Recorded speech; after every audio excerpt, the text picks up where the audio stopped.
UK मध्ये उच्च शिक्षण घेत आहे. तर उच्च शिक्षण घेत असताना त्याने एरोस्पेस इंजिनिअरिंग हे फील्ड त्याने निवडलेलं आहे आणि तो तिथल्या UK मधल्या युनिव्हर्सिटीतून बीटेकचं एज्युकेशन घेतोय.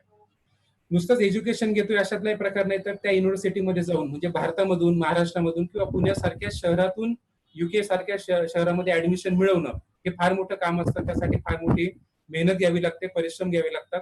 तर सर्वांच्या वतीने मी त्याचं पहिल्यांदा त्याबद्दल एकदा अभिनंदन करतो की त्यांनी ती जिद्द दाखवली आणि तो फॉरेन युनिव्हर्सिटी पर्यंत जाऊन पोहोचलेला आहे. आज तो नुसता जाऊन पोहोचून स्वतःचं शिक्षण घेत नाहीये, तर तिथे तो स्टुडंट रिप्रेझेंटेशन करतोय. म्हणजे UK सारख्या युनिव्हर्सिटीमध्ये, पुण्यासारख्या हडपसर मधल्या टाउन मधनं गेलेला विद्यार्थी युनिव्हर्सिटीमध्ये स्टुडंट रिप्रेझेंटेटिव्ह आहे. ही फार मोलाची गोष्ट आहे. आज तिथे बीटेकचं एज्युकेशन घेत असताना तिसऱ्या वर्षामध्ये प्रवेश त्याला घेत असताना तिसऱ्या वर्षामध्ये त्यांना पूर्ण वर्षाचं इंटर्नशिप असते कंपन्यांमध्ये.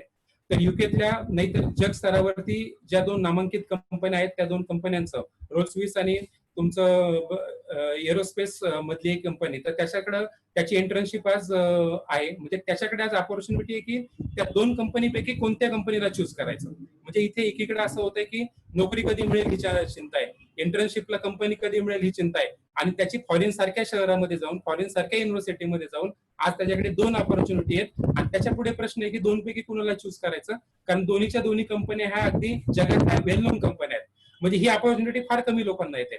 आणि तुम्ही जर त्याला आता प्रेझेंट करताना बघाल तर अवघं 21-22 वय आहे, म्हणजे माझ्या वयाच्या निम्म्या वयाचा तो आहे.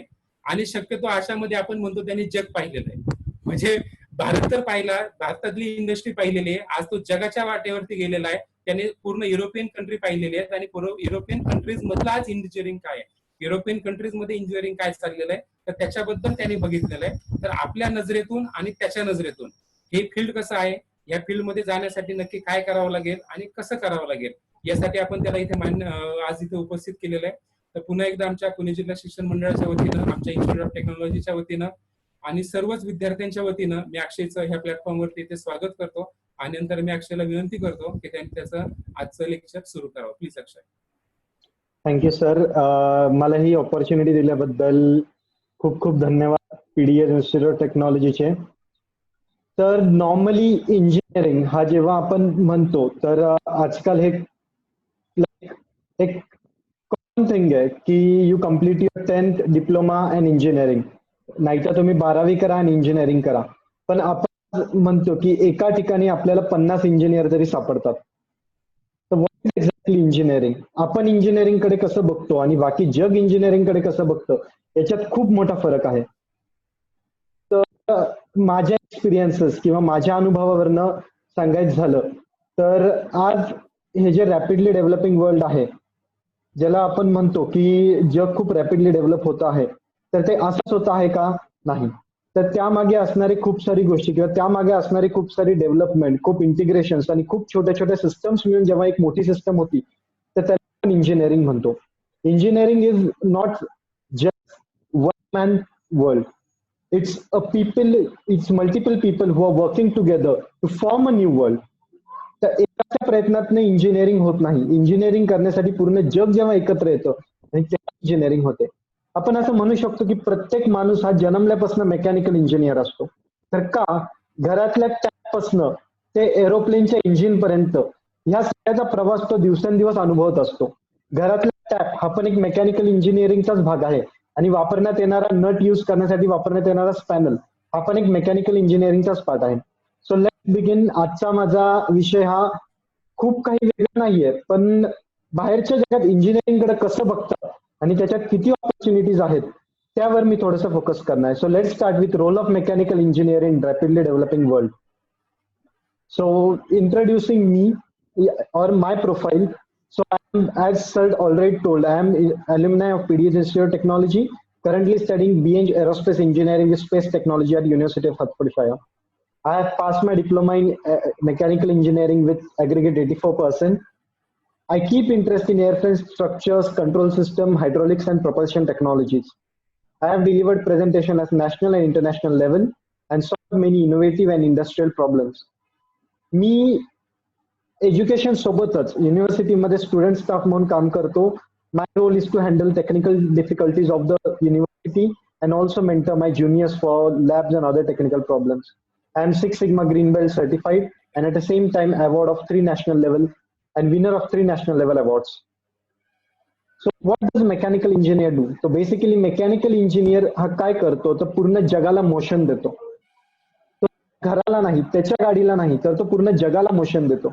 Just imagine a world without a wheel. चाकापासून सुरू झालेलं मेकॅनिकल इंजिनिअरिंग आज टर्बाइन ब्लेड पर्यंत येऊन थांबलेलं आहे. So while doing all these things, let's go and see what's the scope in mechanical engineering. Scope नाही अशा म्हणणाऱ्या लोकांसाठी हा एक chart. Automotive industry, power industry, steel industry, cement, metallurgy, consumer, pharmaceutical, textile, glass, food, beverages, chemical आणि इथंच न थांबता याच्या पुढे जाऊन rocket science, satellite, communication, navigation, marine engineering, submarine, automobile technology आणि मॅन्युफॅक्चरिंग अनालिसिस आणि सेफ्टी इंजिनिअरिंग पर्यंत गेलेलं हे एक जग आहे. याच्या पुढे जाऊन आपण जेव्हा मेकॅनिकल इंजिनिअरिंगचं बोलतो तेव्हा हे इथंच न थांबता आज एक नवीन कन्सेप्ट इंट्रोड्यूस झाला म्हणजे logistics engineering. When moving on to the scope, let's see how was mechanical industry originated and what do they do. So why mechanical engineering?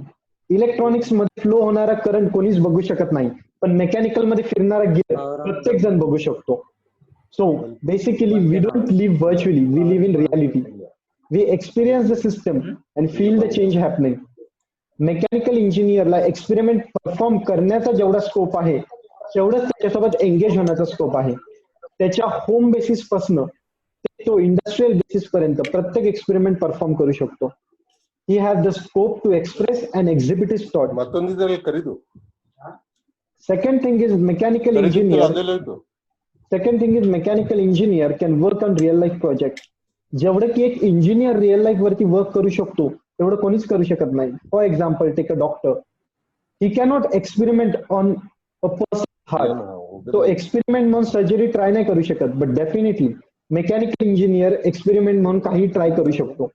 And it's the most rapidly developing industry with 100x scope.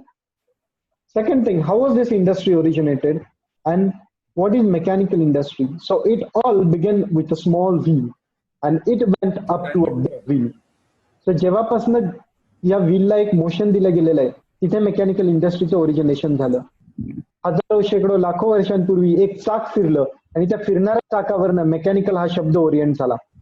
Now what does a mechanical engineer do? जगातला कुठलाही engineer असो, कुठलाही mechanical engineer असो, मग तो aerospace असो, systems असो, automotive असो, त्याचं एकच काम असतं. First is think, second is design, third is analyse, manufacture. आणि तो इथंच थांबत नाही तर परत त्याला इम्प्रूव्ह करून परत ही सायकल चालू राहते. त्याच्यामुळे मेकॅनिकल इंजिनियरची सायकल ही नेव्हर एंडिंग आहे. ती जी सायकल मी तुम्ही एकदा पडला की ती नेव्हर एंडिंग सायकल असून त्याच्यात कंटिन्युअसली जे आपण मोशन म्हणतो ते त्याला असतं. त्याच्यामुळे मी म्हटलं की mechanical engineer sets a world into a motion. And now how I define a mechanical engineer. So basically mechanical engineer is a person who can do each and every kind of the task in the world is known as mechanical engineer. तुम्ही म्हणताल कसं, तर कसं आज IT industries आहेत जिथं हजारो लाखो करोडो कॉम्प्युटर्स असतात, पण तिथेही आज मेकॅनिकल इंजिनियरसाठी सेपरेट पोझिशन्स आहेत. Why? They need refrigeration, they need air conditioning, they need mechanical maintenances. त्यांच्या इथे प्रत्येक प्रकारचं मेंटेनन्स आहे. इलेक्ट्रॉनिक्स इंडस्ट्री असेल, ऑटोमोबाईल असेल, स्पेस टेक्नॉलॉजी असेल, सॅटेलाइट असेल, प्रत्येक ठिकाणी मेकॅनिकल इंजिनियर हा लागतो. So there is no world without a mechanical engineer. या कंपनीज आहेत ज्या well known in the world आहेत, starting from Rolls Royce in the Europe to moving to Hindustan aviation limited in India. यांनी आज multiple scope किंवा multiple industry origination काय असतं हे आज जगाला दाखवून दिलेलं आहे.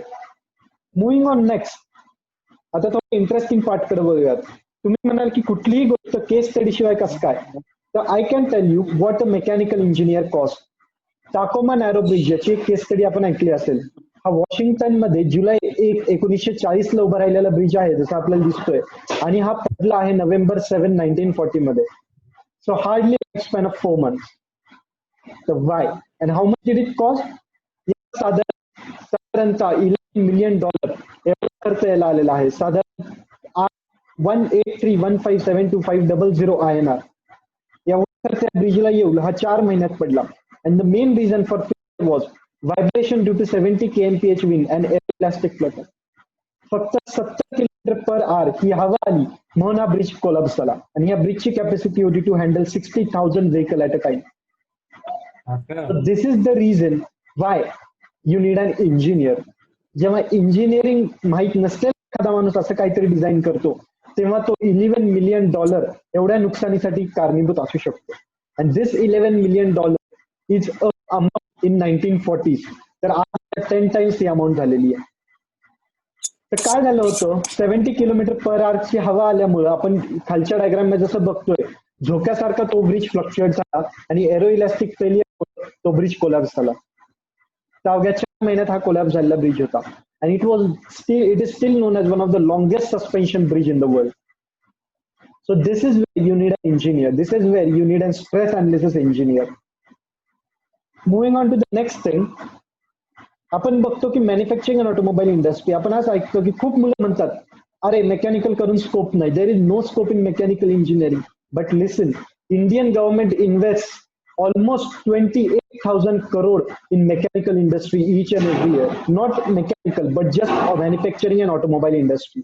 एका इंडस्ट्रीमध्ये जर इंडियन गव्हर्नमेंट 28,000 करोड इन्व्हेस्ट करत असेल, so why not there scope. ते 28,000 हे आऊट देणारे मेकॅनिकल इंजिनिअरिंगसाठी आहे आणि दरवर्षी 10 लाख मेकॅनिकल इंजिनियर बाहेर पडतात. सो यू कॅन इमॅजिन की 28,000 करोड आपण 10 लाख इंजिनियरला वाटून दिलेले आहे की घ्या आणि इनोव्हेट करा. US is 3.63 million investment for mechanical industry. एका इंडस्ट्रीमध्ये गव्हर्नमेंट एवढे इन्व्हेस्ट करत असेल तर there is lot of scope. India produces 150 million tons of steel every year, 3.8 million of passenger vehicles. So जर तुम्ही त्या रेशोमध्ये कन्सिडर केलं तर आपण 1 मिलियन इंजिनियर्स दरवर्षी बाहेर पाठवतोय आणि आपल्याकडे जवळपास 3.5 मिलियन गाड्या तयार होत आहेत. म्हणजे एक इंजिनियर 3 मिलियन गाड्या ह्या रेशोमध्ये इंडिया ओरिजिनेट करतो. So there is a no option that scope nahi hai. Scope खूप आहे. You just need to analyze where to apply your knowledge and how to apply your knowledge. Make in India movement, independent India movement, Atmanirbhar Bharat movement. These are made for us, not for others. तर इथं जर तुम्ही तुमचं innovative knowledge लावलं तर government तुमच्यावरती invest करते. हे झालं बेसिक मेकॅनिकल इंजिनिअरिंग जे आपण कॉलेजेसमध्ये सेमिनार्स मध्ये ऐकतो की हे मेकॅनिकल इंजिनियर आहे. Now let's go out of India or out of the country and let's see what actually mechanical engineering means. तर जेव्हा आपण इंडियाच्या बाहेर जातो तेव्हा एक नवीन इंडस्ट्री आपल्याला दिसते ज्याच्यामध्ये माझं स्पेशलायझेशन आहे, ती म्हणजे एव्हिएशन इंडस्ट्री. नाव तुम्ही इमॅजिन करताल की एव्हिएशन इंडस्ट्री एक प्लेन किती मोठं असू शकतं. तर एका प्लेन मध्ये असतात 60 लाख पार्ट एक्सक्लुडिंग इंजिन सोडून एका प्लेन मध्ये 60 लाख पार्ट असतात.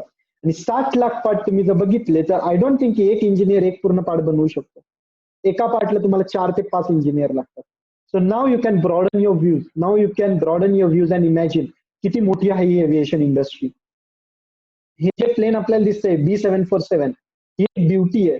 हे निर्माण केलेलं एरोस्पेस इंजिनियर निर्माण केलेलं सगळ्यात छान इनोव्हेशन आहे which can carry up to 450 passengers at a time. आपण बस बनवू शकलोय का आतापर्यंत की जी 450 लोकांना घेऊन जाईल? नाही. पण आपण प्लेन शकलोय की जे 450 लोकांना घेऊन जाईल आणि त्याच्यामध्ये 60 लाख पार्ट आहे.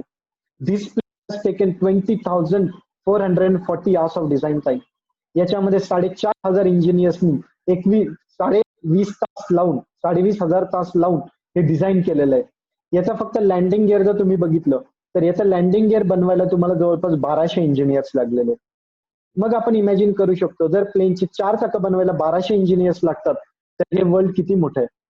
This plane is equipped with 4 Rolls engine developing up to 190 kilo newton of thrust, 450 passengers आणि सेपरेट कार्गो बेस एवढ्याला एका वेळेस हवेत जवळपास 30 ते 40,000 अल्टिट्यूड वरती न्यायला 190 किलो न्यूटन ऑफ थ्रस्ट हे प्लेन डेव्हलप करतं. So this is where a role of mechanical engineering comes in to existence. तुम्ही म्हणाल की ठीक आहे मेकॅनिकल इंजिनियर असलं तर काय होईल. इमॅजिन कोणती इलेक्ट्रॉनिक मोटर इंजिन रिप्लेस करून 190 किलो न्यूटन थ्रस्ट डेव्हलप करून 450 पॅसेंजर्स वर नेणं शक्य आहे का? तर नाही. आय डोंट थिंक की कंबशन टेक्नॉलॉजी शिवाय किंवा पेट्रोल डिझेल और गॅसोलिन इंजिन वापरण्याशिवाय हे शक्य आहे. तर this is where a part of mechanical engineer comes in to existence. So moving forward, this plane has taken a team of 4,500 engineers and 2.5 years to develop this giant. 4,500 हे main engineers आहेत, त्याच्या खाली काम करणारे सब engineers totally जवळपास 1 ते 1.5 लाख लोक मिळून हे एक प्लेन बनवतात. तर तुम्ही इमॅजिन करू शकता आज जगामध्ये हजारो हजारो प्लेन फक्त इंडिया ओन करतं. आज जगामध्ये अशा शेकडो कंपनीज आहेत ज्यांच्या हजारो planes आहेत. So you can imagine how much man power do world need now. जगात एवढ्या मॅन पॉवरची गरज आहे आणि एवढ्या मॅन पॉवर मध्ये एक्झिस्ट करणं आणि मग जर आपण म्हटलो की अरे मेकॅनिकल करून स्कोप नाहीये, सो मला नाही वाटत की याच्यात काही लॉजिक आहे. Moving on to the next industry. तुम्ही म्हणाल की देशाच्या बाहेरचं जाऊ दे, आपल्या देशात काय स्कोप आहे?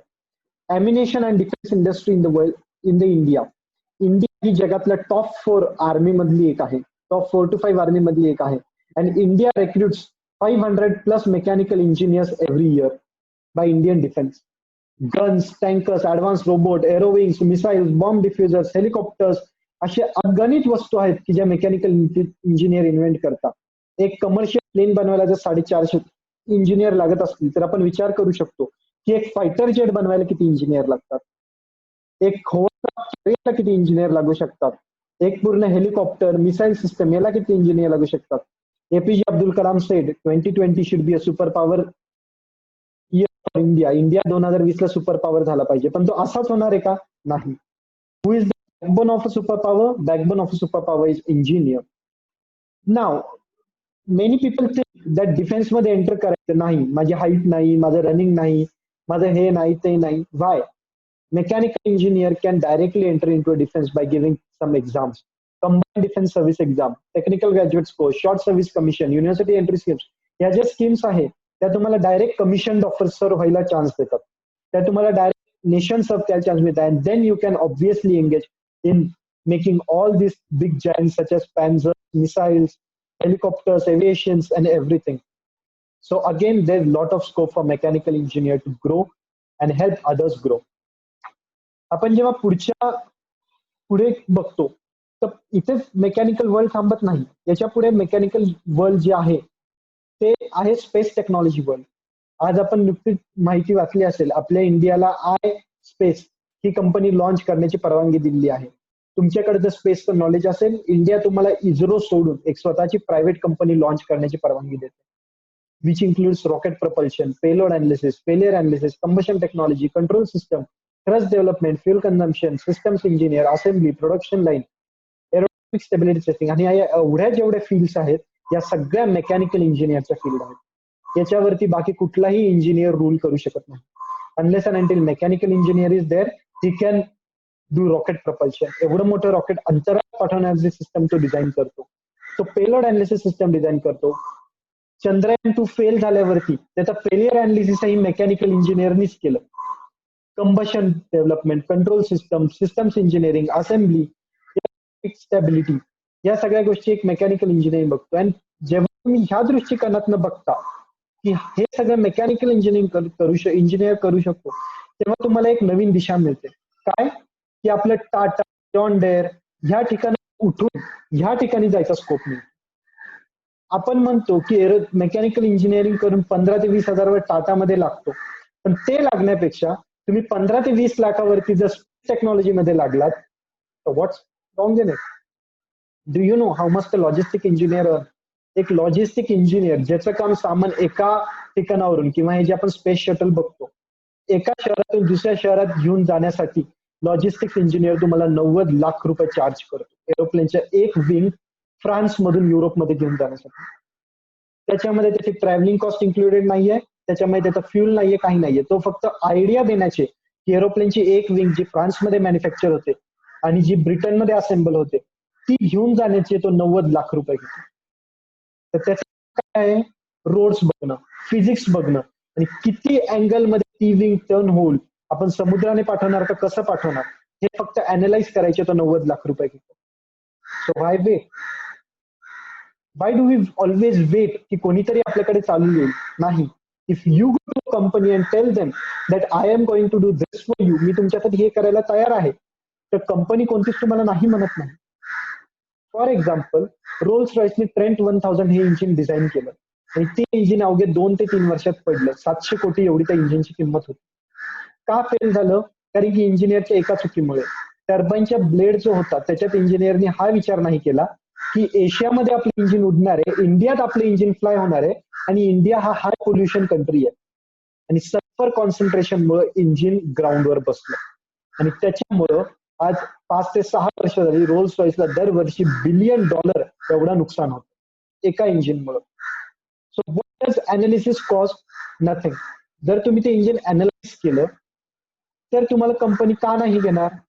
Y don't you think that if you have that analysis why will company ignore you? No, no one ignores you. Moving on forward. आता इथून पुढचा थोडासा बघूया. Spread your wings because sky is not the limit for mechanical engineer. Mechanical engineer आपण जे म्हणतो sky is the limit. Computer engineer, other engineering branches आहेत की जे म्हणू शकतात sky is the limit, but mechanical engineer cannot say sky is the limit for them. का? कारण की आज मेकॅनिकल इंजिनियर स्काय सोडून स्पेसमध्ये गेलाय, स्पेस सोडून मार्समध्ये एंटर केलंय. एवढ्या ठिकाणी एंटर केल्यानंतर तुम्ही हे म्हणू नाही शकत की sky is the limit for mechanical engineer. No, you don't have the sky at your limit. तुम्ही तुमचे लिमिट डिफाईन करू नका. तुमचे लिमिट समोरचाही डिफाईन करणारा कोणी नाहीये. तुमचे लिमिट डिफाईन करतं ते तुम्ही इन्व्हेंट केलेली टेक्नॉलॉजी, तुम्ही इन्व्हेंट केलेल्या सिस्टम्स. सो लेट्स मूव्ह की मेकॅनिकल इंजिनियर हे गाडी बनवणं किंवा मॅन्युफॅक्चरिंग सोडून जे आपण सर्व्हिस प्रोव्हायजन म्हणतो त्या कोणत्या ब्रँच आहेत की जिथे तो स्वतःला एंगेज करू शकतो. So moving on forward, mechanical engineer can be a safety engineer. आज सेफ्टी इंजिनियरचं पेमेंट 25 ते 30 लाख रुपये बेसिक स्टार्टिंग आहे per year. Why? He is responsible for the industrial safety. Moving on to a product development engineer. कोणीच तुम्हाला म्हणत नाही की मेकॅनिकल इंजिनियर होऊन शॉपवर काम करा. You can be a product development engineer. जे ऑलरेडी डेव्हलप झालेले प्रोडक्ट आहेत you can always improve them, you can test them, you can analyze them, you can be operation controller. आज आपण बघतो की कंपनीजला लाखो कोटी रुपयाचं नुकसान होतं. कशामुळे? त्यांच्याकडे जनरेट होणाऱ्या स्क्रॅपमुळे. You can be operational controller, you can control the operations. You can decide की नाही मला ही मॅन्युफॅक्चरिंग प्रोसेस नाही, मला ही मॅन्युफॅक्चरिंग प्रोसेस करून हवी आहे. तुम्ही त्याचे बेनिफिट सांगा, कंपनी तुमच्यासाठी कितीही पॅकेज द्यायला तयार होते. Why? Because you are operation controller, you control the operations. You can be logistics engineer. जसं मी सांगितलं की एअरबसची एक विंग फ्रान्समधलं ब्रिटनमध्ये नेण्यासाठी लॉजिस्टिक्स इंजिनियर हा 90 लाख रुपये घेतो. फक्त त्याचं डोकं लावायचं. You can be a supply chain engineer. आज आपण बघतो की मटेरियल अवेलेबल होत नाही, रॉ मटेरियल नाहीये, हे मटेरियल नाहीये, ते नाहीये, ते नाहीये. सप्लाय चेन इंजिनियर व्हा, ती चेन मॅनेज करा. आणि तुम्ही जर एखाद्या कंपनीसाठी पूर्ण चेन मॅनेज केली then company obviously trust you. Once you form a good supply chain. मी तुम्हाला एक एक्झाम्पल देतो. कमिन्स आपल्या सगळ्यांना माहिती असेल. तर कमिन्समध्ये सप्लाय चेन इंजिनियरची इंटर्नशिप असते दरवर्षी. त्याच्यात 48 पोझिशन्स ओपन असतात आणि त्यांची सॅलरी आहे सप्लाय चेन इंजिनियरला एरोस्पेस इंजिनियर पेक्षा जास्त. ती म्हणजे इंटर्नला 52 लाख एवढी सॅलरी कमिन्स देते फक्त इंटर्नशिप करण्यात आलेल्या मुलाला. तर नाव यू कॅन से की सप्लाय चेन इंजिनियरचा केवढा मोठा रोल आहे. Quality control engineer into the world of Six Sigma, where एका मिलियन पार्ट मध्ये 10 लाख मध्ये जिथं फक्त 3 डिफेक्ट आला आहेत तिथे तुम्ही जर क्वालिटी कंट्रोल इंजिनियर झालात, you have a scope. You have a precision engineer, energy auditor, refrigeration engineer, research engineer, process development engineer, risk analyser, inspection engineer, testing expert. हे सगळे जे फील्ड आहेत ते मॅन्युफॅक्चरिंगशी नाही, ते सर्व्हिस इम्प्रुव्हमेंटशी रिलेटेड आहेत. तर ही गरजेचं नाही की मेकॅनिकल इंजिनियर होऊन तुम्ही मशीनवर कामाला लागा. No, even mechanical engineer can play with their brains. And when mechanical engineer plays with their brains he creates beauties in the world. जसं आपण बघितलं की रॅफेल, आज आपण म्हणतो आहे की Rafale aerospace, Rafale plane, Typhoon plane, Indian government एवढे मोठे मोठे ऑर्डर्स देते. ते का? That's not for the best engineering, that's for the best brains in the used in the engineering. जर तुम्ही थोडेसे ब्रेन्स यूज केले, you obviously have 100 times more scope into the ruling industry. You can rule the world. आज Rolls Royce हा एक ruling giant का आहे? कारण त्यांच्याकडे आज रोल्स रॉईस सोबत एरोप्लेनचे इंजिन जी बनवते. रोल्स रॉईस सोबत सगळ्या कंपनीज इंजिन बनवतात, पण आज Rolls Royce is the leader. Rolls Royce ही जगातली एकच कार मॅन्युफॅक्चरिंग आहे की ज्याची second hand car first hand पेक्षा जास्त महाग विकली जाते. का? ती कार जेवढी जुनी होईल तेवढी त्या कारची किंमत वाढते. म्हणून रोल्स रॉईस इंजिनिअरिंग हे world best engineering. You can have weapon engineering. तुम्ही जर वेपन इंजिनिअरिंग शिकलात तर तुम्ही आर्टिलरी मॅन्युफॅक्चर करू शकता. तुम्ही आर्टिलरी मॅन्युफॅक्चर केलं, आज एक अॅम्युनेशनची किंमत, एक पिस्टलची किंमत लाखोंमध्ये. You can do weapon engineering. Pune में defence institute of advance technology आहे. गेट थ्रू तुम्हाला ऍडमिशन्स मिळतात. जिथे तुम्ही वेपन इंजिनिअरिंग मध्ये मास्टर्स करू शकता and you can directly get enrolled into DRDO for 10 years contract. ना DRDO तुम्हाला काढेल ना तुम्ही DRDO ला काढा. Going on to the next thing and my last some of the things, studying mechanical engineering. आपण ऐकलं, तुम्ही म्हणाल आता ठीक आहे बाबा तू एवढं सांगितलंस की हे करू शकतात ते करू शकतात, अरे पण अभ्यास काय करायचा. तर वेअर मेकॅनिकल इंजिनिअरिंग काय, हे जे तुम्ही लिंकेज बघताय, this is the brief summary of mechanical engineering. एक गोष्ट दुसऱ्या गोष्टीला जोडणं आणि एक गोष्ट हलवून दुसरी गोष्ट हलवणं, दॅट्स मेकॅनिकल इंजिनिअरिंग. गनचा ट्रिगर ओढल्यावर बुलेट फायर होणं म्हणजे setting a bullet into a motion, that's mechanical engineering. तर तुम्ही काय अभ्यास करणार आहात, स्टॅटिक्स, ब्रिज म्हणून स्टेशनरी ऑब्जेक्टचा स्टडी, डायनॅमिक्स, धावती गाडी बंद पडू नये म्हणून डायनॅमिक्स, 3D अनालिसिस, तुम्ही फ्लुइड इंजिनिअरिंग करता, थर्मोडायनॅमिक्स, पास झालेलं पाईप मधलं फ्लुइड कुठे प्रोसेस होत आहे, तुम्ही 100% फ्लुइड पास केलं, अरे पण लॉस कमी झालं तर ते एनहान्स करणं. व्हायब्रेशन, जो ब्रिज 70 km/h एवढ्या हवेत टिकू शकत नाही, तो ब्रिज का टिकत नाही याचा अभ्यास करणं म्हणजे मेकॅनिकल इंजिनिअरिंग. मॅन्युफॅक्चरिंग आणि मेकॅनिकल इंजिनिअरिंग मध्ये थोडंसं जेव्हा आपण इलेक्ट्रॉनिक्सचा ब्लेंड करतो त्याला म्हणतात मेकॅट्रॉनिक्स. आणि जेव्हा तुम्ही मेकॅनिकल प्लस इलेक्ट्रॉनिक्स करता, then you form a best combination in the world. You have a quality control. When a person studies all these subjects, he becomes a mechanical engineer. Rather, more than saying a mechanical engineer, he becomes a research engineer. Mechanical engineer हा अभ्यास करता researcher असतो. Mechanical engineer हा शिक्षण घेता घेता PhD होतो. Y, त्याला त्या सब्जेक्ट मध्ये इंटरेस्ट आला तर तो त्याच्यात मास्टर्स करू शकतो and he can continuously keep the world in to the motion. So ending, एक फक्त एक लास्ट एक्झाम्पल देईल. थ्रस्ट SSC हे एक मिरॅकल आहे मेकॅनिकल इंजिनियरचं, ज्याची स्पीड प्लेन पेक्षा जास्त आहे. ही कार आहे, 10,102,000 हॉर्स पॉवर आहे आणि 2 to 3 kN ऑफ थ्रस्ट एवढी ही कार डेव्हलप करते. याला 2 रोल्स रॉयसचे एरोप्लेन इंजिन आहेत. So this is the miracle beyond imagination that mechanical engineering can perform. हे काय अवॉर्ड्स आहेत, best mechanical engineer in the world, याला £1 million स्कॉलरशिप स्वतः क्वीन एलिझाबेथ देते. Moving on forward, and yes, now I'll say boost your mechanical career with PDEAS Institute of Technology. मी माझ्या experience वरनं सांगतो, ही एक बेस्ट लोकेशन आहे की जिथे तुम्ही तुमचं करिअर एक्झिबिट करू शकता and you can really grow as a mechanical engineer. Okay, so I'll just stop saying that sky is not the limit for mechanical engineer, and yes, if you decide, you can grasp the world, not only world, you can grasp the sky, and not only sky, you can grasp the universe, and nothing can compete you. Thank you.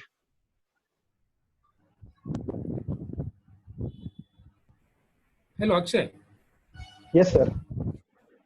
Just one request from my side, that Yes, within sir. 1 or 2 minutes, can you summarize the efforts that student to take admission in the foreign universities after doing their Yes, diploma sure. or after diploma?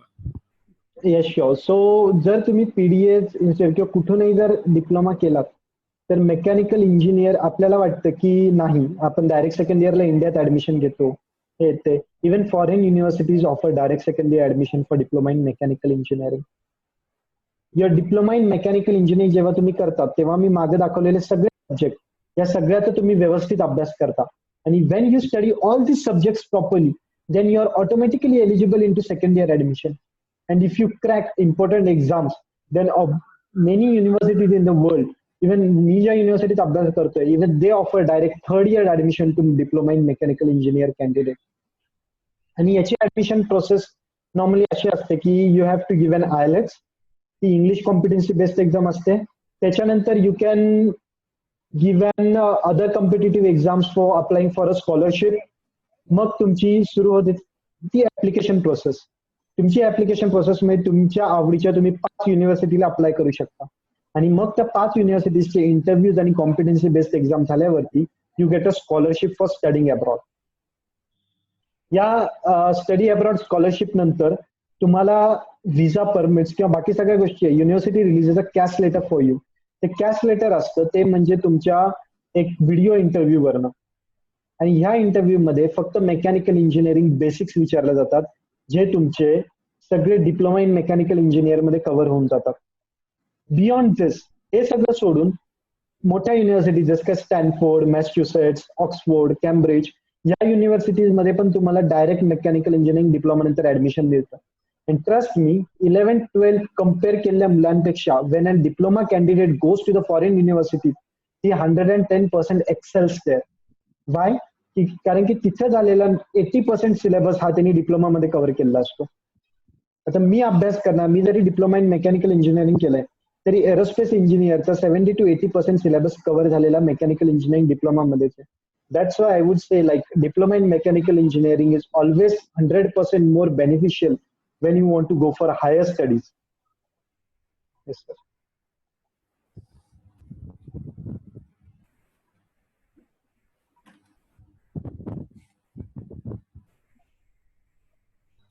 Okay, Akshay. Yes, sir. Yeah. So what we can say, what a nice presentation from your side, Akshay. So I am just not surprised at all, because last 5 years I am observing you, and you are day by day you are improving your skills. So hats off you, Akshay, hats off you. So really hats off you. Thank you, sir. So being IoTian, I really feel proud that you are my student. So what happens before 5 years when you took the admission for diploma mechanical in my institute, in my department? So at that time, what I can say, as a vision, as a mission, I may explain you just 10% or 20% of all whatever you presented today.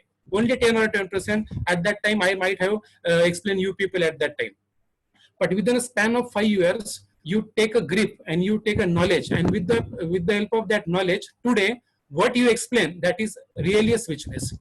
So once again, on behalf of Pune District Education Association, as well as our Institute of Technology, as well as all three departments, that is mechanical engineering, computer engineering, electronics and telecommunication engineering, whatever this curriculum we are conducting in this particular Anna Sai Magar College campus as IoT, that is Institute of Technology, I once again congratulate you, as well as what I can say, express my gratitude, express my thanks to you, and be connected in future also. I'm quite hopeful that you will be there, no problem, you will be there. Just as a formality, I'm requesting you that you connect with us, be with us, and whatever we require in future, please try to provide us. Thank you once again, Akshay. Thank you very much. Thank you, sir.